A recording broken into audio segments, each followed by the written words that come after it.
ನಮಸ್ಕಾರ, ನೀವು ನೋಡ್ತಾ ಇದ್ದೀರಾ ಸ್ಪೀಡ್ ನ್ಯೂಸ್ ಕನ್ನಡ. ನಾನು ಸುಷ್ಮಿತಾ ನಟರಾಜ್.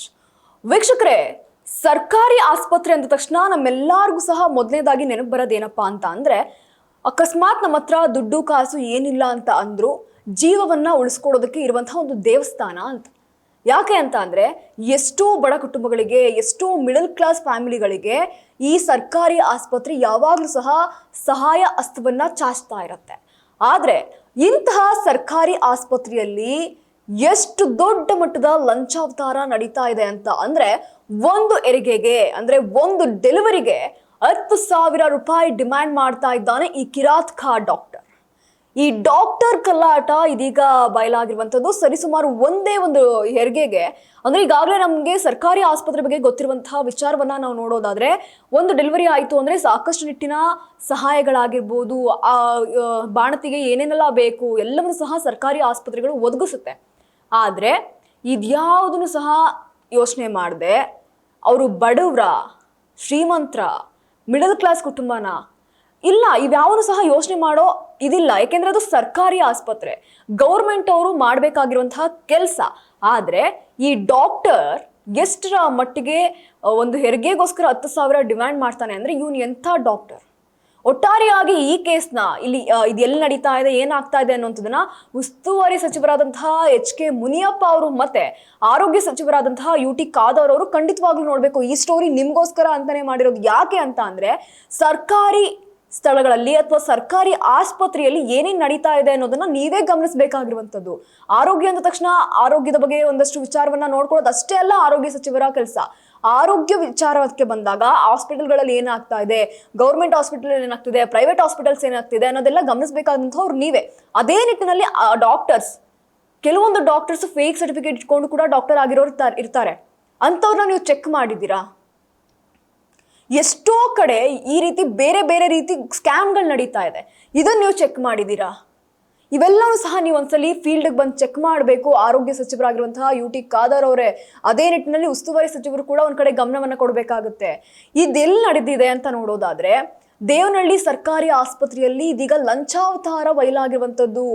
ಒಂದು ಹೆರಿಗೆಗೆ, ಒಂದು ಡೆಲಿವರಿಗೆ ಸರಿಸುಮಾರು 10,000 ರೂಪಾಯಿ ಫಿಕ್ಸ್ ಮಾಡಿರುವಂತಹ ಆರೋಪ ಇದೀಗ ಕೇಳಿ ಬಂದಿದೆ. ಇನ್ನು ಡಾಕ್ಟರ್ ಕಲ್ಲಾಟ ಇದೀಗ ಬಯಲಾಗಿರುವಂತದ್ದು. ಬೆಂಗಳೂರು ಗ್ರಾಮಾಂತರ ಜಿಲ್ಲೆಯ ದೇವನಹಳ್ಳಿ ಸರ್ಕಾರಿ ಆಸ್ಪತ್ರೆಯಲ್ಲಿ ಇದೀಗ ಭ್ರಷ್ಟಾಚಾರದ ಗಂಭೀರ ಆರೋಪ ಎದ್ದಿದೆ. ಹೆರಿಗೆ ಮಾಡ್ತಿದ್ದಂತಹ ವೈದ್ಯರು 10,000 ರೂಪಾಯಿ ಲಂಚ ಕೇಳಿದ್ದಾರೆ ಎಂಬಂತಹ ಆರೋಪ ಇದೀಗ ಕೇಳಿ ಬಂದಿರುವಂತದ್ದು. ಇನ್ನು ಈ ಘಟನೆ ಸ್ಥಳೀಯರಲ್ಲಿ ದೊಡ್ಡ ಮಟ್ಟದ ಆಕ್ರೋಶಕ್ಕೆ ಕಾರಣ ಆಗಿದೆ. ಸರ್ಕಾರಿ ಆಸ್ಪತ್ರೆ ಆದ್ರೂ ಕೂಡ ಒಂದು ಹೆರಿಗೆ ಮಾಡಿಸೋದಕ್ಕೆ 10,000 ಲಂಚ ಕೇಳಿದ್ದು ಇದೀಗ ಸಾರ್ವಜನಿಕರ ಮುಂದೆ ಲಾಕ್ ಆಗ್ಬಿಟ್ಟಿದ್ದಾನೆ ಈ ಕಳ್ಳ ಡಾಕ್ಟರ್. ಕೈಯಲ್ಲಿ ನವಜಾತ ಮಗುವನ್ನ ಹಿಡಿದಿದ್ದು ಬಾಣ್ತಿ ಕುಟುಂಬಸ್ಥರು ವೈದ್ಯರ ಮುಂದೆ ಎಷ್ಟರ ಮಟ್ಟಿಗೆ ರೊಚ್ಚಿಗೆದ್ದಿದ್ದಾರೆ ಅಂತ ಅಂದ್ರೆ ನಿಜಕ್ಕೂ ಹೇಳ್ತಿರಲ್ಲ. ಯಾಕೆ ಅಂತ ಅಂದ್ರೆ, ಕೈಯಲ್ಲಿ ಒಂದು ಮಗು ಇದೆ, ಪಕ್ಕದಲ್ಲಿ ಬಾಣ್ತಿ ಇದ್ದಾಳೆ, ಅವ್ರ ಕುಟುಂಬದ ಪರಿಸ್ಥಿತಿ ಏನಾಗಿರ್ಬೋದು, 10,000 ಅವ್ರು ಎಲ್ಲಿಂದ ತರ್ತಾರೆ? ಇನ್ನು ಘಟನೆಯ ವಿವರಗಳ ಪ್ರಕಾರವನ್ನ ನೋಡೋದಾದ್ರೆ, ಆಸ್ಪತ್ರೆಯ ವೈದ್ಯನಾದಂತಹ ರಾಮಚಂದ್ರ ಹೆರಿಗೆ ಮಾಡಿದಂತಹ ನಂತರ ಬಾಣಂತಿ ಕುಟುಂಬದಿಂದ 10,000 ರೂಪಾಯಿ ಬೇಡಿಕೆಯನ್ನ ಇಟ್ಟಿರ್ತಾನೆ. ಕುಟುಂಬಸ್ಥರು ಮೊದಲು 5,000 ಕೊಡೋದಕ್ಕೆ ಹೋದಾಗ ವೈದ್ಯರು ಅದನ್ನ ಒಪ್ಕೊಂಡಿರಲ್ಲ. ನಂತರ 9,000 ಕೊಡೋದಕ್ಕೆ ಹೋದರೆ 1,000 ಕಡಿಮೆ ಇದೆ ಅಂತ ಹೇಳಿ ವೈದ್ಯರು ಹಣ ಪಡೆಯೋದಕ್ಕೆ ನಿರಾಕರಣೆಯನ್ನ ಮಾಡಿರ್ತಾರೆ ಎಂಬಂತಹ ಆರೋಪ ಸಹ ಇದೀಗ ಕೇಳಿ ಬಂದಿರುವಂಥದ್ದು. ಇನ್ನು ಕೆಲವೊಬ್ರು ಏನ್ ಮಾಡ್ತಾರೆ, ಏನೋ ಡೆಲಿವರಿ ಮಾಡಿಕೊಟ್ಟಿದ್ದಾರಲ್ವಾ, ಡಾಕ್ಟರ್ಸ್ಗೆ ಏನೋ ಕೊಡೋಣ, ಅಲ್ಲಿರುವಂಥ ವರ್ಕರ್ಸ್ಗೆ ಏನಾರು ಕೊಡೋಣ ಅಂತ ಅಂದ್ಬಿಟ್ಟು 5,000 ಅಂದರೆ ಫಸ್ಟ್ ಕೇಳಿರೋದಕ್ಕೇ 5,000 ಕೊಡೋಕೆ ಹೋಗಿದ್ದಾರೆ. 5,000 ಒಪ್ಪಿಲ್ಲ. ಅದಾದ್ಮೇಲೆ ಸಹ 9,000 ಕೊಡೋಕೆ ಹೋಗಿದ್ದಾರೆ, ಅದನ್ನು ಸಹ ಒಪ್ಪಿಲ್ಲ. 1,000 ಕಮ್ಮಿ ಇದೆ. ನೀನ್ ಯಾವ ಸೀಮೆ ಡಾಕ್ಟರ್ ಅಯ್ಯ? ಮತ್ತೆ ಸರ್ಕಾರದಿಂದ ಬರುವಂಥ ಹಣನೂ ಬೇಕು, ಇಲ್ಲಿ ಭ್ರಷ್ಟಾಚಾರ ಮಾಡಿ ಬರುವಂಥ ಹಣನೂ ಬೇಕು, ತಿಂದು ಹೊಟ್ಟೆ ಬರ್ಸ್ಕೊಳಕ್ಕ. ಒಟ್ಟಾರೆಯಾಗಿ ಈ ಪ್ರಕರಣವನ್ನ ನೋಡೋದಾದ್ರೆ ಏನೆಲ್ಲ ನಡೆದಿದೆ ಅಂತ, ಅಕಸ್ಮಾತ್ ಹಣ ಕೊಡದೆ ಹೋದ್ರೆ ಡಿಸ್ಚಾರ್ಜ್ ಮಾಡ್ಕೊಂಡು ಹೋಗಿ ಅಂತ ಧಮ್ಕಿ ಬೇರೆ ಹಾಕಿರೋಂಥದ್ದು. ಏನಾದ್ರೆ ನಿಮ್ಮ ಅಪ್ಪನ ಮನೆನಾ ಸರ್ಕಾರಿ ಹಾಸ್ಪಿಟಲ್, ಹಣ ಕೊಡದೇ ಇದ್ರೆ ಡಿಸ್ಚಾರ್ಜ್ ಮಾಡಿ. ಯಾಕೆಂದ್ರೆ ಡೆಲಿವರಿ ಆಗಿದೆ ಅಂದಮೇಲೆ ಯಾವೆಲ್ಲ ರೀತಿಯ ಚೆಕಪ್ ನಡಿಬೇಕು, ಯಾವೆಲ್ಲ ರೀತಿಯಲ್ಲಿ ಚಿಕಿತ್ಸೆ ನಡಿಬೇಕು, ಅದು ನಡಿಲೇಬೇಕು. ಏನಾಗಿದೆ ಅಂತ ನೋಡೋದಾದ್ರೆ, ಸಂಪೂರ್ಣವಾಗಿ ಹಣ ಕೊಡದೆ ಹೋದ್ರೆ ತಾಯಿ ಮತ್ತೆ ಮಗುವನ್ನ ಆಸ್ಪತ್ರೆಯಿಂದ ಡಿಸ್ಚಾರ್ಜ್ ಮಾಡ್ಕೊಂಡು ಹೋಗ್ಬೇಕು ಅಂತ ಇದೀಗ ಈ ಡಾಕ್ಟರ್ ಅಂತ ಅಲ್ಲ, ನಾಲಾಯಕ್ ನನ್ನ ಮಗ, ಈ ರೀತಿ ಹೇಳಿರುವಂಥದ್ದು.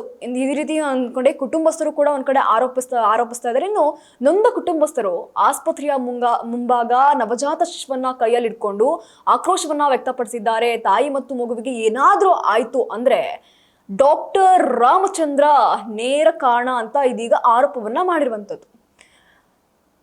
ಅವಾಗಿಂದ ಹೇಳ್ದೆ ಒಬ್ಬ ವೈದ್ಯ, ಒಬ್ಬ ಡಾಕ್ಟರ್ ಅಂತ.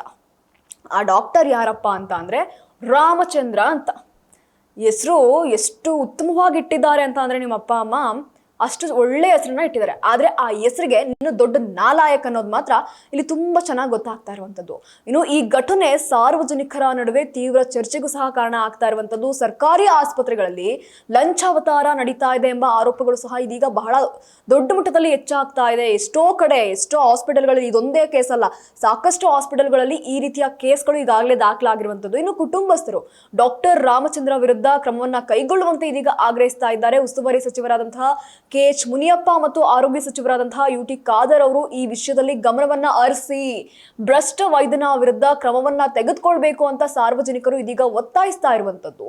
ಇನ್ನು ಈ ಪ್ರಕರಣದ ಬಗ್ಗೆ ಪೊಲೀಸರು ತನಿಖೆಯನ್ನ ಆರಂಭಿಸಿದ್ದು, ವೈದ್ಯರು ಹಣ ಕೇಳಿದ್ದು ನಿಜಾನ ಇಲ್ವಾ ಅನ್ನೋದನ್ನ ಪರಿಶೀಲನೆಯನ್ನ ನಡೆಸ್ತಾ ಇದ್ದಾರೆ. ಇನ್ನು ಆಸ್ಪತ್ರೆಯಲ್ಲಿ ಲಂಚಾವತಾರ ನಡೀತಾ ಇದೆ ಎಂಬ ಆರೋಪಗಳು ಸಹ ಇದೀಗ ಹೆಚ್ಚಾಗ್ತಾ ಇರುವಂತದ್ದು.